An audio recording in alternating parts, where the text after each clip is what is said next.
Mga igsuon atong tubagon kining mga pagpangatake sa mga SDA ug uban pang sikta nga mga anti-katoliko.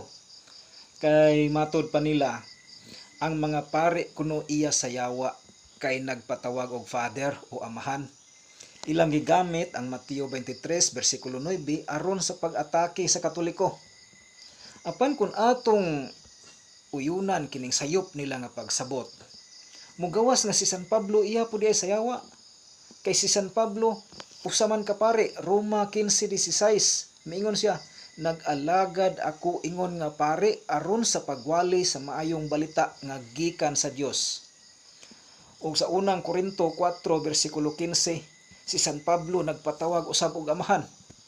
Miingon siya, nahimo ako nga inyong amahan, pinaagi sa akong pagdala sa maayong balita nganha kaninyo.